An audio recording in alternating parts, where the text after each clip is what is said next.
This is Remote Daily, your daily dose of inspiration. This is Remote Daily, an oasis of innovation for your mind, your soul, and your heart. Connect, act, and recharge with Remote Daily. This is Remote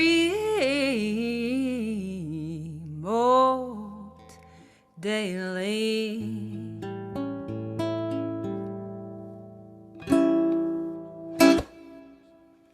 Nobody could say it better. This is Remote Daily. Thank you, Eleanor Dubinsky and Najwa Zebian. Welcome back to the stage. Thank you. I've had a question here from Sarah from the very beginning, which I loved. So before we dive into your life story, Sarah asked, do any of your languages, there are several, have good words for emotion that English does not? And Sarah said, I just learned that Swedish, for instance, has a word meaning chaos caused by herring, not an emotion, but that's what sparked my imagination. So anything that comes to your mind, any words that you have that English does not? Well, Arabic is that's my first language. I'm wearing my first name in Arabic here. Everyone always asks me about this necklace. This is my first name in Arabic. Arabic is actually one of the languages that has so many words to describe varying degrees of something.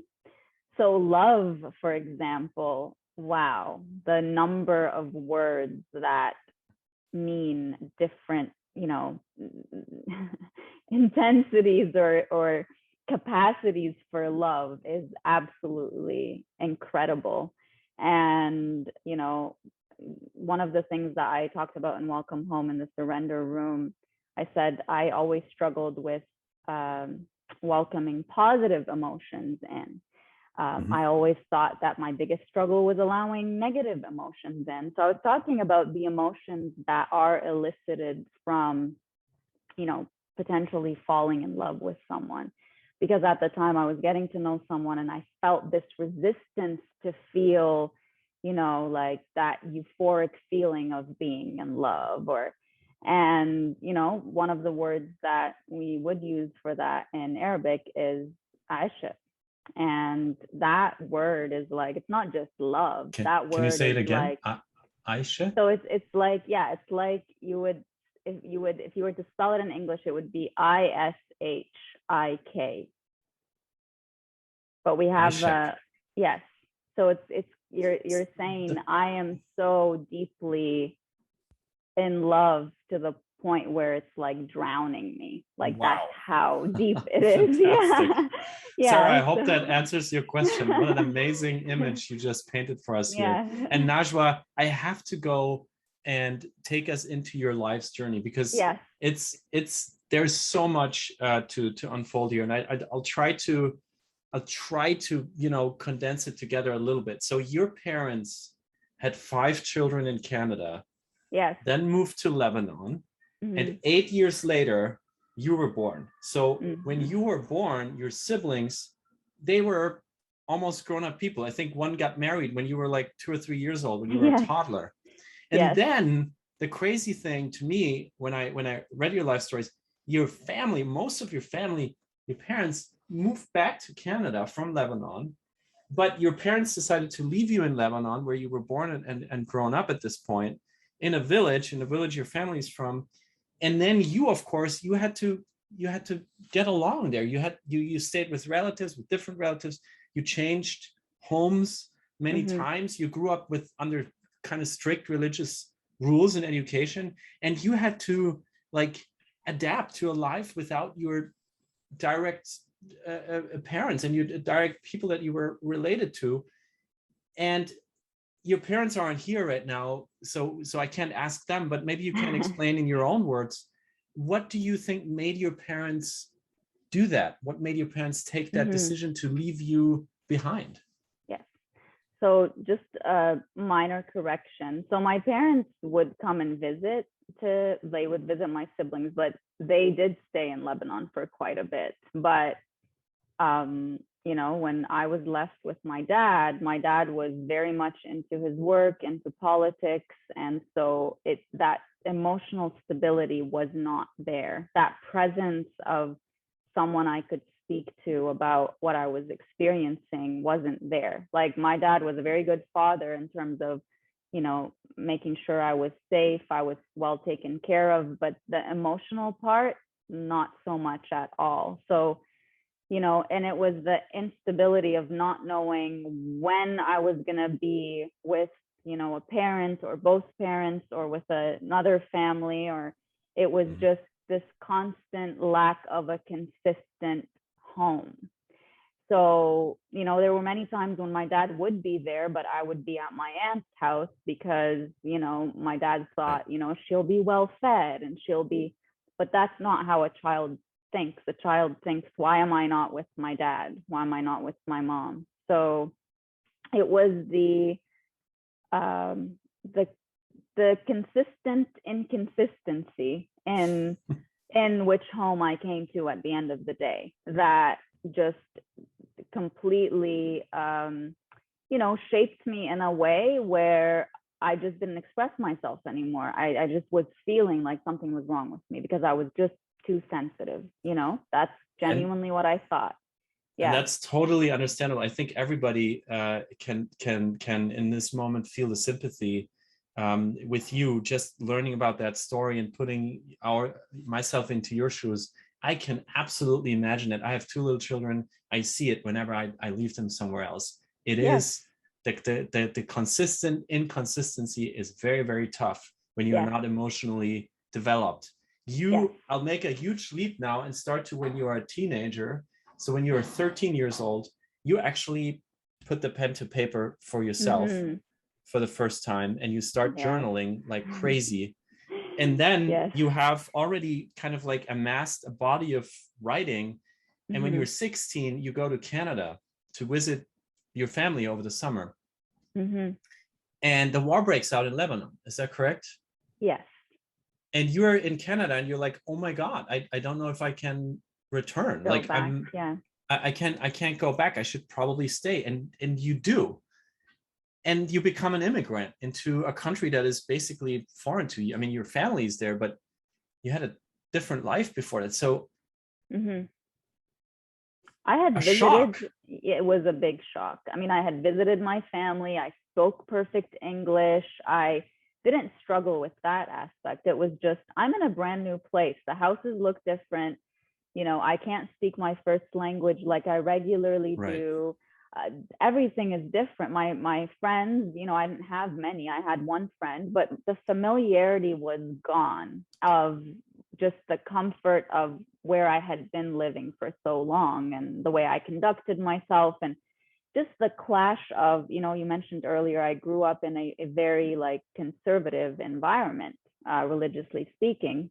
And now I'm in a place where people can do whatever they want. And so it was just such a challenge for me to continue to hold on to that identity that I grew up believing that's the right way to be, when I'm in a place that this is the first time in my life I'm being presented with a different way of living, a different way of thinking. And so it was a complete shock for me to just adapt to this new life. And I didn't adapt. I survived.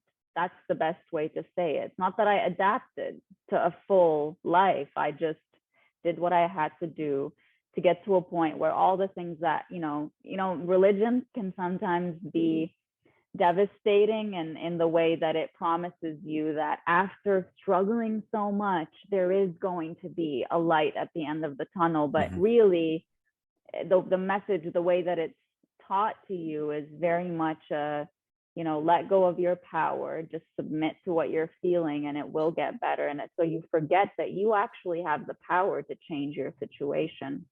So I just, you know, sorry, go ahead. No, I was just about to say, because you did and discover this power, if I am correct, when you one day, you were excelling at school, you were an amazing student, you were always younger than the others in the class, and you always excelled. And then you started teaching others. And one day you meet a group of Libyan refugees, I think 8 of them. So it's quite a substantial group of people. And you realize, wait a second, there's people here that have been through a similar experience and that I have been through. They're just as lost as I am. And why did this encounter change your life? Well, it changed my life because that was the first time that I was pushed to start writing again. So at 16, I stopped writing. And most of the people here already know this because I mentioned this so much. I stopped writing when I was 16 because I didn't want to feel anymore. Because feeling, and I'm not exaggerating, I would sit down and write and start crying because I couldn't write the happy ending. There was no happy ending. I couldn't write about a hope. I just didn't want to feel. So for the next 7 years, I lived my life in a way that, like I said, I survived. I did what I had to do. I got good grades. I did what my parents wanted me to do. I was a good girl. I had good manners. I didn't do anything my parents didn't want me to do. And when I met those kids, that was the first time I was prompted to think back to that 16-year-old me that never healed. As I looked at them, I saw the look I knew I had when I got here at 16. And my first teacher didn't fight for me. My first teacher took me to the group of students in the school who looked like me because she thought if they look like her, she'll be well taken care of. And for the rest of the year, there was no attention on what I was experiencing emotionally because I excelled academically. I took university courses. Still being the youngest by 2 years than all of I was 16 throughout high school, throughout grade 12. I actually graduated from high school 2 months after I turned 17. So I was very well off academically. So no one thought she must be going through something. And so when I saw those students, I knew I needed to do something so that they wouldn't go through what I went through. And in retrospect, that speaks to most of the people who are here, probably. I want to say definitely, but let me say probably just so that I don't assume. It's a lot easier to fight for someone else's rights than it is to fight for your own. And so when I started fighting for them by writing new things about what I believe education should be like and how it should be for students and about students and not just about grades, there's the emotional aspect, there's all of that, the belonging, taking your learning interests into account and all of that stuff, that led me back to fighting for my 16-year-old self that never had never thought she had the voice to say stuff like that. And so fighting for them helped me fight for myself, and the rest is history. Wow. I'm now at a point where I can fight for myself because I started fighting for someone else. Fascinating and so profound. And we have amazing chat shares here. I just wanted to mention Pamela, who says, I can relate with not being able to create because it requires letting yourself feel.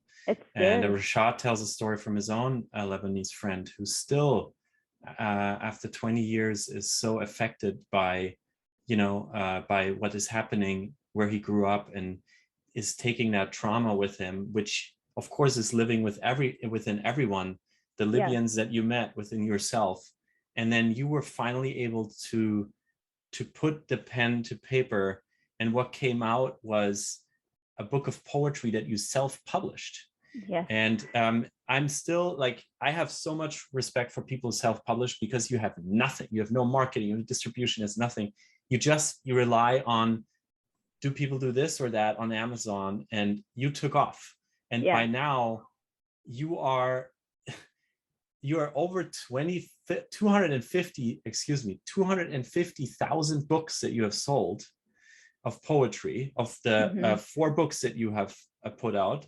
And you live off being a poet and author, which I am so happy for and so proud. I'm just proud that you exist because this is so, I think this is amazing what you achieved, given your story, but just the matter of fact that you were able to self-publish and build a life on that speaks to your poetry and your craft. And it is so amazing. And you did something very radical, which is visible for everybody right now here on the Zoom. And this is the last sort of like point in your life that I wanted to focus on is you're now, I think, 31 years old. Yes. And when you were 28, so this is just 3 years ago, this is nothing, you took off your hijab and you moved out of your parents' house also not too long ago. So both frowned upon in the culture that you grew up in, both revolutionary in a way, and both decisions that changed your life dramatically. I mean, you left two homes in a way. You left the spiritual home and the physical again. So when you look back in hindsight over these past 3-4 years, what was the bigger deal for you personally of those two?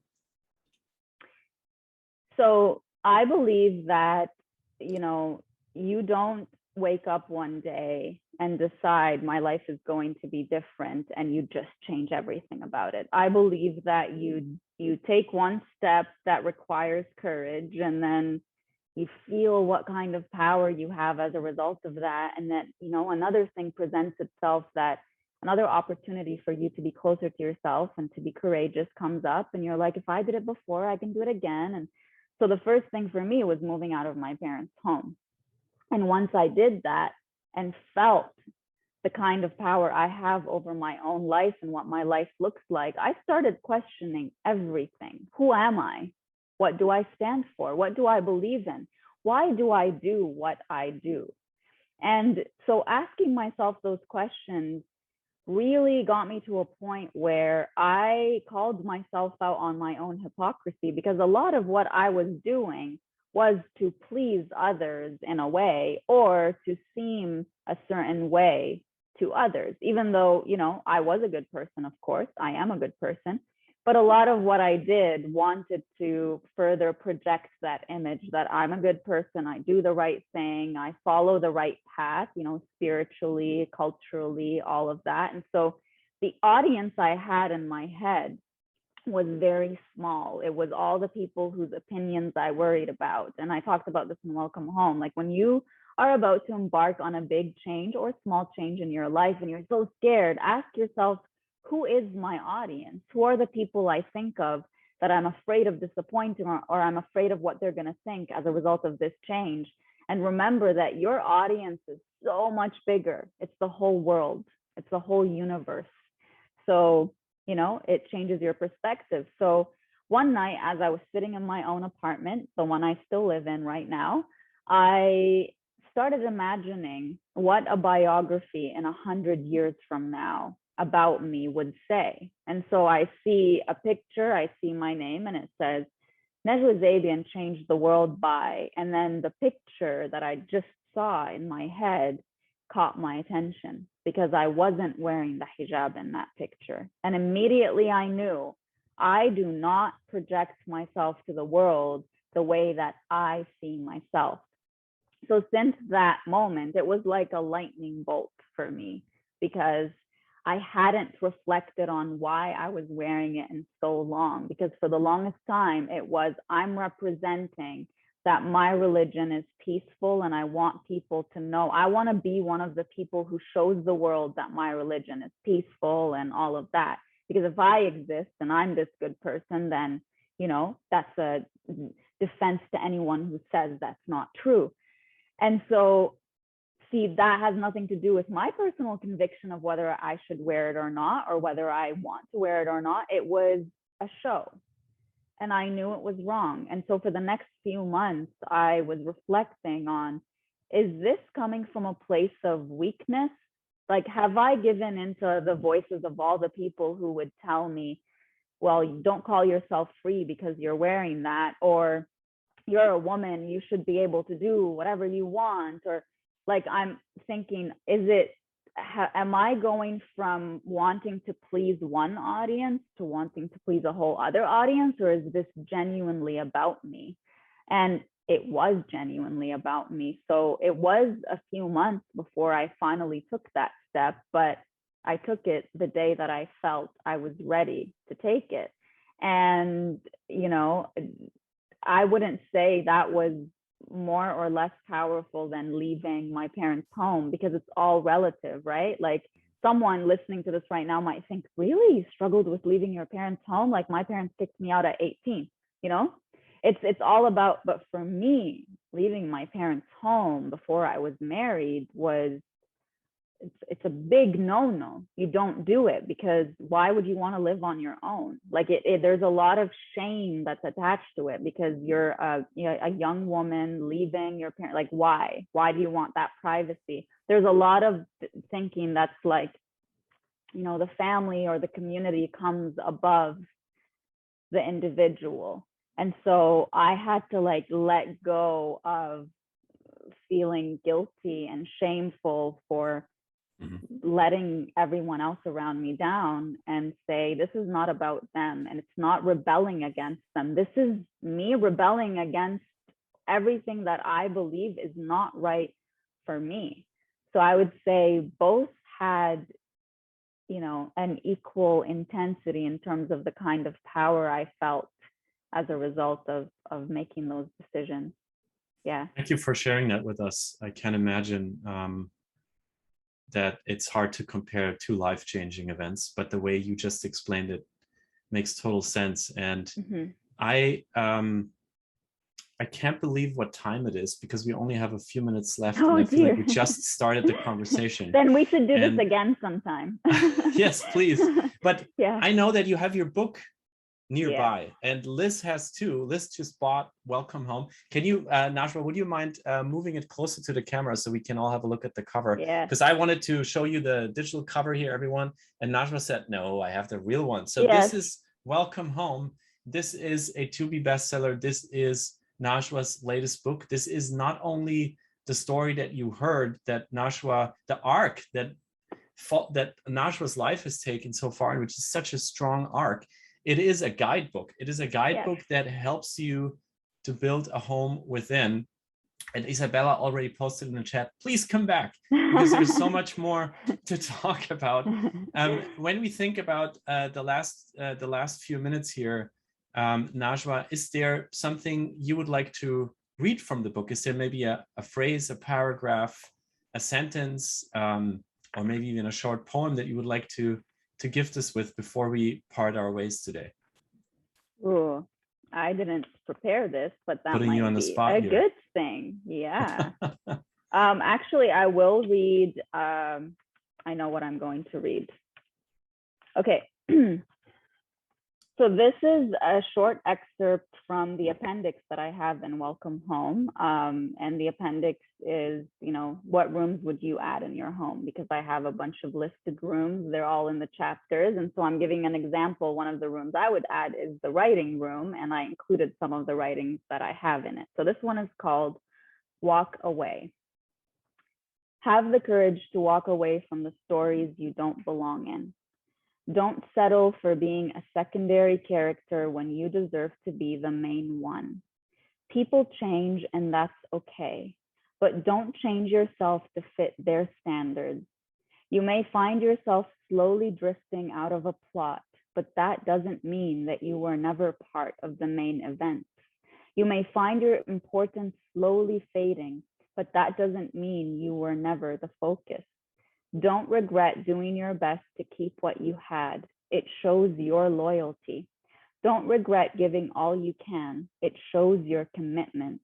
But should you find yourself disrespected or unappreciated, don't be afraid to put an end to your existence in their story. Walk away with pride, knowing that you put your heart into what you loved. Never settle for just existing. The world is full of stories. Create your own. That's it. As we do it on Remote Daily, his virtual glitter for our amazing guest, author Najwa Zebian. Thank you so very much. If you feel comfortable switching on your cameras right now and share some glitter here, please do. All you have to do is stretch out your hands and switch to gallery mode, so you see a lot of glitter coming down on Najwa Zebian. Thank you so much, Najwa, for being our guest today. Thank you for having me. And I would love to be on again. I love everybody's comments, everybody's questions. I'm just so grateful. My heart is full. And the sun just came out. This is a good sign. Wow. And Dario is here, which means we will have the full band is back for the last song. Najwa, we always pass the mic back to our guest for the final message before the final song. So if there's a personal mantra, or if there's some news, or if there's just a greeting you would like to share, please do. What is your final message to our community today for your first visit on Remote Daily? Yes, my final message to you is take the first step that brings you closer to your home. And that first step might be to no longer abandon yourself to be welcomed by others. Mic drop. Najwa Zebian, everyone. This is for you. I encourage you all. The link is in the chat. Liz will post it again. Najwa's book, Welcome Home, is a guide that helps you all and helps us all to build the home within and find out who we really are. Najwa Zebian, this is for you. This is for everyone who is here today. This is the final song on Remote Daily. Here's Eleanor and Dario.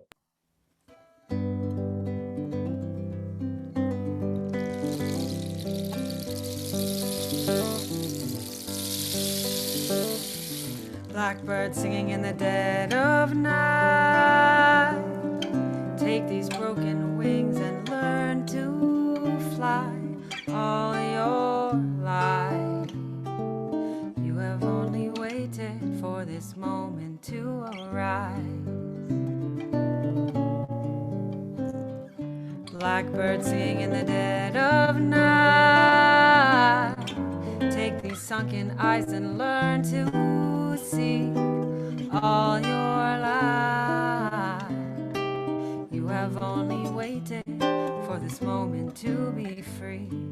Blackbird fly, blackbird fly into the light of a dark black night.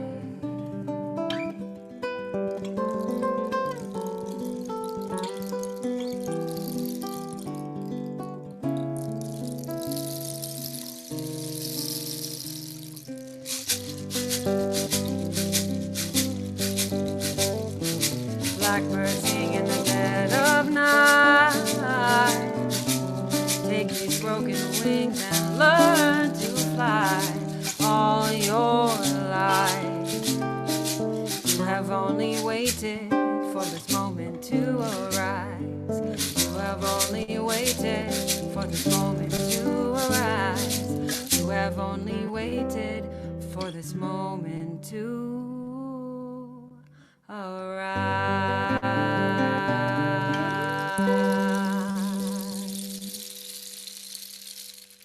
This was Remote Daily with Yvonne, Sky, Sarah, Rick, Rashad, Pamela, Muhammad, Mansoor, Mali, Lisa, Lance, Katie, John, Jolie, Jay, Javette, Isabel, Eileen, Sabine, Deborah, Dave, Karnesha, Ann, Liz, Eleanor and Dario, so many others, and with Najwa Zebian. Please come back, Najwa. We love you all. Let's all go off mute together and wish each other a nice and restful weekend. Thank you, everybody. Bye, everyone. Thanks. Bye. Thank you for being here. Good night, everybody.